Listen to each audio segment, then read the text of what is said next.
Hello guys, this is Reese from Bommarito St. Peter's Volkswagen in St. Louis. Today I'm bringing you a 2023 Volkswagen Atlas SE with technology front wheel drive. This particular one has a V6 engine and is Aurora red metallic on the exterior with Titan black leatherette on the interior. It features keyless entry on 4 doors, push button start, heated seats, LED running lights, turn signals and reverse lights. The front turn signals are incandescent. The LED running lights line up with the middle rib in the grille, the Volkswagen logo right there in the middle, that aggressive chin on the front of the car. 20-inch aluminum alloy wheels, black cladding at the base, black roof rails, silver window sills, tinted rear windows, faux exhaust tips at the base of the bumper back here underneath the oversized reflector, a 5,000-pound tow hitch with a 7-pin adapter included. It says SEV6 off to the left here. If this were all-wheel drive, it would say 4Motion on the right side there. It says Atlas right at the base of the Volkswagen logo right there. That's the only place on the car it says Atlas. That nice bold line down the side into the wheel arches and into the tail lights there. Let's take a look inside. And before we climb in, here's a look at that door inset there. A quartzite gray with the 3 contrast stitch band right there. Gray leatherette right here. The rest of the armrest or the door handle is black with silver tips on the window switches. A power lift gate button right here where I can lift that lift gate up or open that lift gate from the driver's seat. And by lifting and holding on that same lever, hold until it's closing and then release, it closes it as well. Here's a look at the seat here. It's a leatherette seat, contrast stitching, double band right here. Power lumbar down here below, forward and back and up and down here, and then also the seat back adjust here. A double contrast stitch band on the headrest as well. It's manually adjusted with this button here. And double contrast stitch on the arm pad right there in the middle. As we climb in here, you'll see the stainless steel scuff plate right there and digital cockpit right here in the middle. This has 3 main views here. Here's the dial screen, and by hitting the view button here, I can change that. There is the widescreen, and there is the crop screen. Off to the sides here, digital fuel gauge right there. Those bars right there disappear as you consume fuel. Over here on the left is also the temperature gauge. Your vent setup is here, here, here, and over there as well. Wood grain right here on the interior, just above the dash, and it continues over in the door panels on both sides. Surrounded by this flat silver finish right here. Your lock and unlock buttons, of course, right there. Automatic headlights right here, and also poor weather lights on this one. You can pull out on this guy right here. This guy lights up. That's your poor weather lights. They do the job of fog lights, but they're in the headlight assembly, and you just push in to go back to auto. Coin box for storage right there. A telescoping steering wheel you can pull out, push in, raise it, lower it, and lock it where you need it, and then set it. Also, you do have volume control right here, and then also song skip and preset skip over here. To turn on cruise control, you use this button right here. If you can see your odometer, it means the cruise control is off. If I push this button right here, that odometer disappears and this little icon shows up here. And then I also have my assistants that I can bring up right here with this button here. On higher trims, it's a button on the stalk. On the SE Tech and lower, it's a button, this button right here. So we have adaptive cruise control. Whoops, hold on.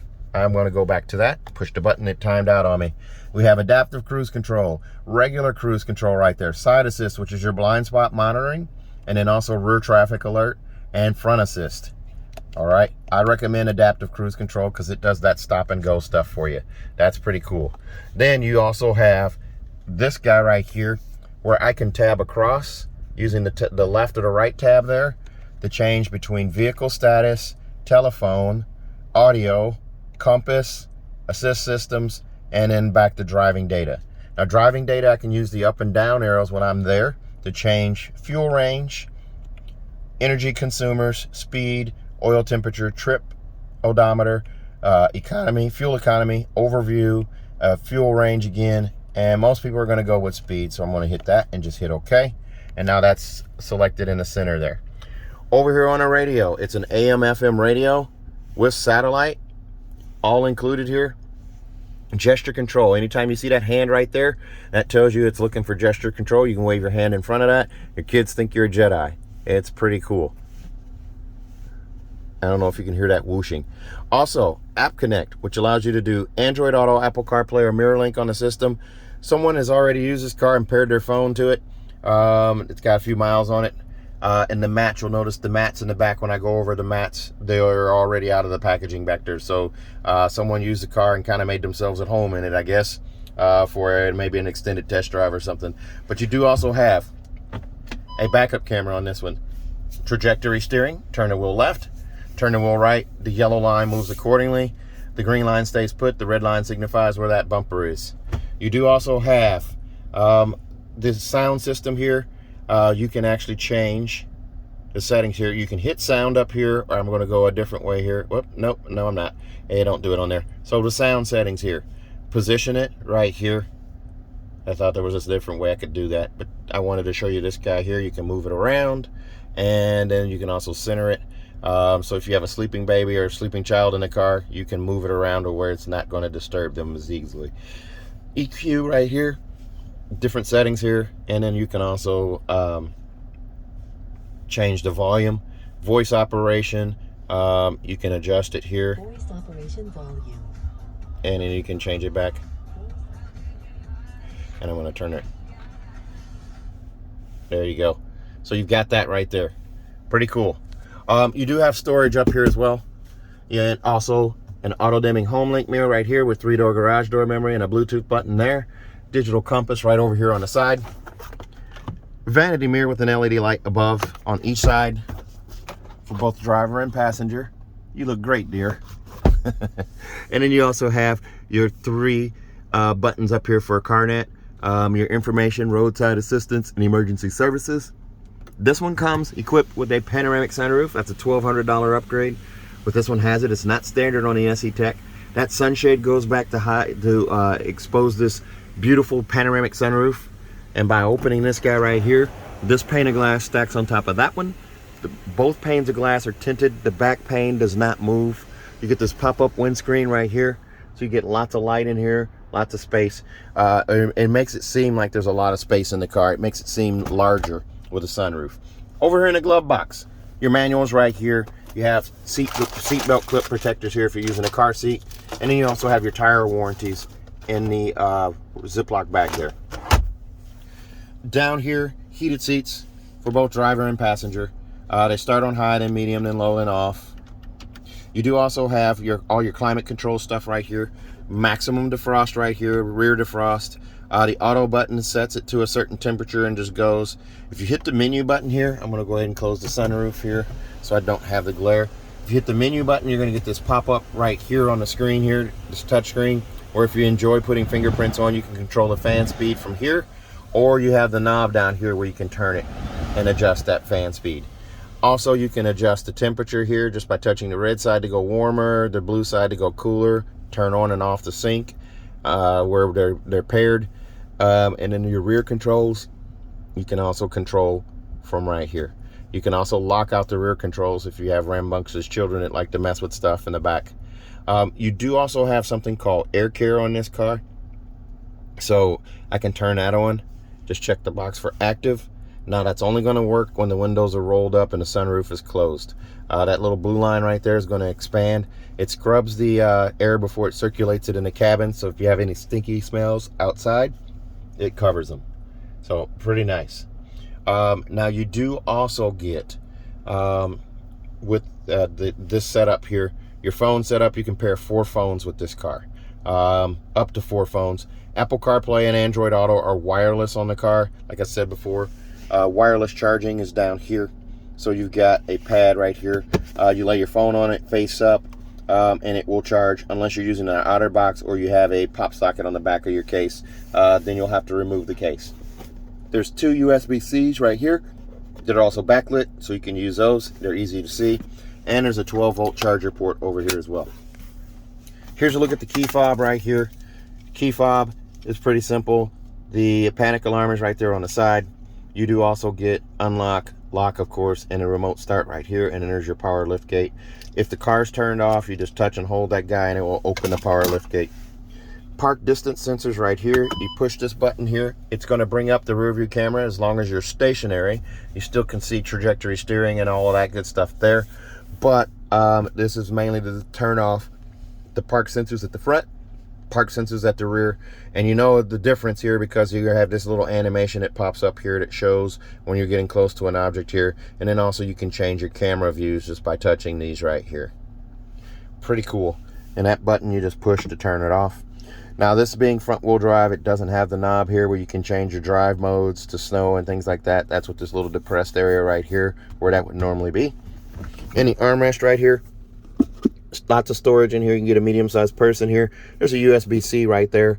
You also have a drop-in safe that you can put in here. I think it's about 250 bucks. It bolts in. You still have access to this USB. And then you also can lock things in there. It's a 3-number combination lock. Pretty nice. Passenger seat, manually adjusted. There's a lever right there. And over on the side, there's a button to adjust, or a handle to adjust the seat back pitch. This seat cannot be raised or lowered. It's fixed at the level it's at, but you can move it forward and adjust the seat back. Bottle storage right there, cup storage, what have you. Let's take a look at the back seat. There's a look at those alloy wheels.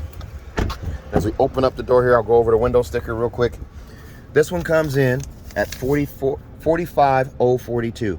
Extras on this one include $395 for the Aurora red paint, $1,200 for the power sunroof, $385 for the auto dimming home link mirror, $327 for monster mats, the set of those, and then also $170 for the trailer hitch extras, $110 for the luggage net, roadside assistance kit for $90, $12.95 for destination, bringing it at $45,042. As I said, someone used this car already. I'll move that up there. Now there's a pocket here and a pocket here, and then you also have the vents right here. Climate control right here. Here's a look through from the back to the front. Instrument cluster, center console, and what have you right there. All right, I have lots of leg room here. I'm wearing my National Championship KU socks from last year, not this year. And then you'd also have 2 USB-C connections back here that are also backlit, and a 3-prong plug-in right there. These seats will move forward and back, but you can get 3 car seats in this middle row. That's really important. So if you've got 3 car seats, you can get them all in this middle row. And then, of course, with top tethers, you can do 2 more car seats in the back. Total of 5 car seats. 1 right here, 1 right here, and 1 right here. Fold down armrest right here is squishy yet firm. And then you do have 3 adjustable headrests right here, and then a 2 over the back right there. The seats will slide forward. There's a bar underneath the seat here. You can lift up and scoot the seat forward and back. It's a 60-40 split. And then there's also a handle to recline. And then you also have a sunshade built in on each side over here, and 1 over there as well. As I open this up, here's a look at that handle right there. This is also the handle you're going to use to fold the seat flat. Steel reinforcing plate on the back of that seat, as well as these 2 seats here. The reason for that is in case you're carrying cargo. Anytime you have an accident, cargo or items are going to fly forward from the back storage area, back hatch, and this steel plate is going to stop them from injuring people in that seat. It stops the forward progress of whatever it is. You do also get, back here in the back, cup holders. These seats, notice how high they sit off the floor. They also fold flat. There's 2 USB-Cs over here on this side. I'll show you those from the back, and there's cup holders in the back as well. As we go to the back here, the power lift gate right between the T and the L is the button for that. Here's a look at that power lift gate going up there, and looking through, there's that seat folded down. I'll fold this seat down so you can see how that looks flat, nice and flat there. Same with this side, and that seat also folds flat, so you have a flat continuous surface all the way up to the back of the seats. 2 C-pillar vents, 1 on each side right here, so your passengers are not sweltering in the summer and freezing in the winter. There's a look at the cup holder set up there. 2 more USB-Cs right there for a total of 7. More cup holders and storage over there. Back here in the back, here's your rubber mat kit, the cargo blocks, roadside assistance kit right here. towing bag accessory bag right there, tow hitch and ball right here, luggage net right here, and then you also have this tow hitch cover right here. Now the only thing this is really missing is a privacy cover. It's not standard, but it does nest underneath the floor there. There's your match right there, the cargo containment system right there, and underneath the floor there's a handle right here to lift this up. There's where your spare tire is. You unscrew that guy right there, pull out the pin, and your spare, and remove the carpet floor, and your spare's right there. The jack apparatus is off to the side, and there's the button for the power lift gate. This car will come with a 4-year, 50,000-mile bumper-to-bumper warranty on it from Volkswagen. That includes 2 years of free maintenance. Your 10 and 20,000-mile oil change are going to be covered. And if you buy from me at Bommarito St. Peter's here in St. Louis, I'm going to give you 6 years of free maintenance total. That's a local deal only, though. So you're going to get 2 years of free maintenance from Volkswagen, and you're going to get your 3rd, 4th, 5th, and 6th oil change also free of charge at my dealership. Also, if you buy from me, you can fly in and drive out. I'm going to give you 10 years, 200,000 miles of engine and powertrain warranty free of charge. It doesn't cost you a thing. If you're interested in this car, give me a call, 636-290-4257, 636-290-4257. I'm on TikTok, YouTube, Facebook, Twitter, and Instagram at Reese Sells Cars. Thanks a lot, guys. Stay safe, stay healthy, have a great day.